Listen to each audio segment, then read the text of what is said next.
안녕하세요, 김재현 세무사입니다. 오늘은 재밌는 기사가 좀 나와서 좀 소개해드리려고 해요. 얼마 전에 제가 기사를 봤는데 스탁옵션 대박이라는 기사가 나왔습니다. 카카오 전 대표님들에 대한 기사였고, 해당 분들이 스탁옵션 관련돼서 상반기에 보수로 360억과 330억을 받게 되었다고 합니다. 이러한 급여를 6개월 동안 받으면 어떤 기분이 들까 잠깐 상상을 해보고요. 네, 여러분도 한번 상상해보세요. 네, 상상하는 거는 돈이 들어가는 건 아니니까요.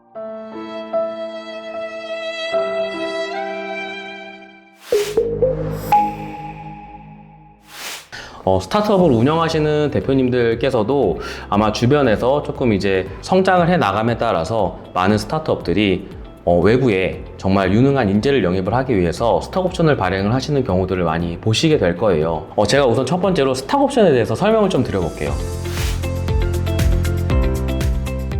스탁옵션 같은 경우에는 미리 정한 가격으로 일정한 기간이 지난 후에 회사 주식을 살 수 있는 권리입니다. 스탁옵션은 나중에 주식이랑 바꿀 수 있다라는 측면에서 보면은 주식과 같은 건데 주식은 아닌 거예요. 내 거인 듯 내 거 아닌 내 거 같은 거, 약간 이런 느낌입니다. 네. 그러면 이제 결국 우리가 주식을 주는 거면 야, 스탁옵션 하지 말고 그냥 우리 원래 주식 줘도 되는 거 아니야? 라고 또 물어보시는 분들이 계세요. 그러면 결국 주식이 스탁옵션이 나중에 주식으로 변모가 되다 보니까 향후에 우리가 이 가져갈 수 있는 성과를 공유한다 라는 측면에서 보면 이 부분이 같을 수 있어요. 반면에 이 회사 대표님이 가지고 있는 주식을 주게 되면, 이 분한테 스탁옵션 대신 주식으로 주게 되면 대표님이 가지고 계신 지분율이 계속 낮아지잖아요.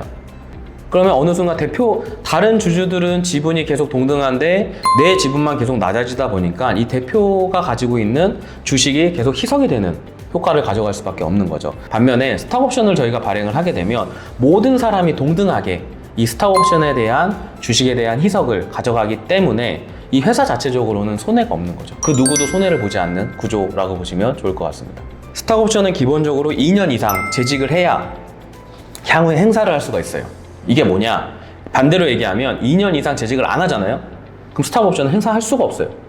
안전장치가 생기는 거죠. 주식을 그냥 주면 대표님 저 퇴사하겠습니다 이러면 막 뭐야 갑자기 이렇게 될 텐데, 스탁옵션은 이제 거기에 대한 이제 안전장치가 있다라고 보시면 좋을 것 같습니다.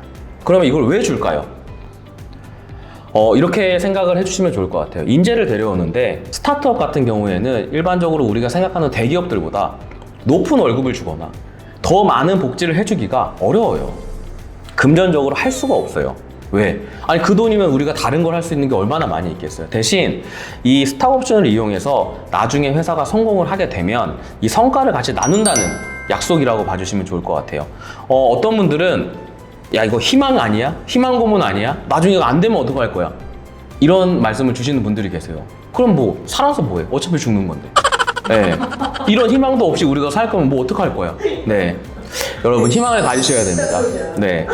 그러다 보니까 회사가 성장을 하면 할수록 스탁옵션 행사를 통해서 얻는 이익도 커지게 되겠죠. 왜? 회사가 성장을 한다는 건 회사의 주가도 커지는 거니까. 그래서 결국 회사가 가고자 하는 방향과 이 직원이 가고자 하는 방향이 일치를 하게 돼서 굉장히 큰 시너지가 난다. 그 이유 때문에 스탁옵션이라는 걸 발행을 한다라고 봐주시면 좋을 것 같습니다. 그러면 저희가 실제 스탁옵션을 진행을 할 때 알아야 되는 용어들을 먼저 좀 정리해 보시면 좋을 것 같아요. 스탁옵션을 부여를 한다. 이 부여라는 단어는 회사가 직원에게 스탁옵션을 주는 행위 그 자체를 얘기합니다. 부여 수량 같은 경우에는 직원이 향후 스탁옵션을 행사했을 때 이제 주식을 살 수 있는 수량이라고 보시면 좋을 것 같고요. 그러다 보니까 스탁옵션의 한 주가 나중에 주식 한 주로 이렇게 생각을 해주시면 좋을 것 같습니다. 세 번째로는 행사. 이 행사라는 말은 이 스탁옵션이라는 제도에서는 직원이 나 이거 이제 주식으로 바꿔줘 라고 하는 이 행위라고 생각을 해주시길 바라겠습니다. 행사가 같은 경우에는 향후에 이 주식이 얼마가 되건 내가 이 주식을 살 수 있는 가격인 거예요. 예를 들면 너무 잘 된 거예요, 우리 회사가. 그래서 10,000원이 된 거예요, 한 주당. 근데 나는 이 스탁옵션을 받을 때 행사가를 500원으로 해놓은 거예요. 그러면 나는 10,000원짜리 주식을 500원에 살 수 있다 라는 개념으로 봐주시길 바라겠습니다. 행사 차액이라고 하면 실제 스톡옵션을 행사해서 주식을 사서 제가 시장에서 판 이익, 실제 시장가가 10,000원인데 내가 행사가가 500원인 거예요. 그러면 실제 내가 가져갈 수 있는 이득은 얼마죠? 9,500원인 거죠. 네, 그게 행사 차익이라고 봐주시길 바라겠습니다. 행사 기간이 정해져 있어요.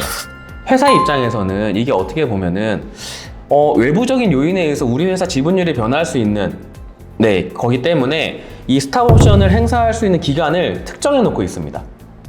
뭐냐면 야, 너 몇 년 근무하면 네 마음대로 할 수 있어가 아니라 너 몇 년 근무, 2년 이상 근무하면 이때부터 이때까지 스탁 옵션을 행사할 수 있는 기간이야 라고 처음 계약서에 특정이 되어 있습니다. 그 부분을 행사 기간이라고 보시면 좋을 것 같습니다.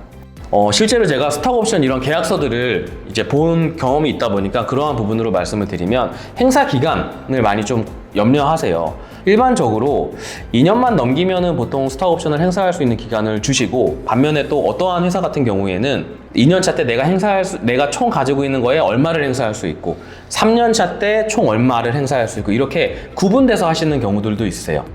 왜 이럴까요? 인재를 붙잡아두기 위함이겠죠. 이 사람의 능력을 우리가 평가를 하면 이 사람을 계속 붙잡아두고 싶은 마음 때문에 그럴 거라고 저는 생각을 하고 있습니다. 그래서 행사 기간 또한 이런 식으로 정해진다라고 꼭 기억해 주시길 바라겠습니다. 그러면 이제 또 이런 고민 하실 겁니다. 저희가 이제 계약서를 쓸 때 행사가, 우리 이거 행사가 얼마로 정해야 되는 거야? 이제 이런 고민 드실 거잖아요. 왜냐면 이 행사가가 나중에 스탁 옵션을 행사하는 시점의 기준점이 되니까. 그러다 보니까 스탁 옵션은 이 행사가가 굉장히 중요하다고 보시면 좋을 것 같아요. 근데 일반적으로 많은 스타트업들을 만나보게 되면 보통 액면가로 행사가를 정하는 경우가 많이 있습니다. 보통 500원 아니면은 5,000원 이 단위로 움직인다라고 보시면 좋을 것 같습니다. 스탁 옵션을 저희가 부여를 할 때는 그냥 단순히 그냥 우리가 당신 너무 마음에 드니까 우리 스탁 옵션 드릴게요 라고 하는 그런 절차는 안 돼요. 꼭 주주총회를 통해서 저희가 앞서 설명드린 내용들 있잖아요. 뭐 스탁 옵션의 행사가, 수량, 행사 가액, 뭐 기간 이러한 부분들을 다 정하셔야 됩니다. 이거는 굉장히 중요해요. 이 행사가를 저희가 정할 때도 회사 초기에는 저희가 그냥 액면가로 할 수 있지만 향후에 저희가 회사가 성장하고 뭐 투자를 유치하고 외부 주주들이 많아지는 경우에는 결국 또 이 또한 행사가 또한 주주총회의 결의를 통해서 저희가 정해야 됨을 꼭 주의하시길 바라겠습니다. 이러한 부분들을 저희가 주주총회 결의를 통하지 않고 행하시게 되면 향후에 뭐 직원이 소송을 하게 되면 업무상 배임이 될 수도 있고 이게 굉장히 많은 문제가 발생할 소지가 있습니다. 그렇기 때문에 꼭 이 절차를 중요하게 생각을 해주시길 바라겠습니다. 그러면 여기까지 이제 스톡 옵션에 대해서 고민을 하신 분들이 생각해 오셨으면 이제 이런 고민을 하실 거예요. 그럼 내가 얼마나 줘야 되지?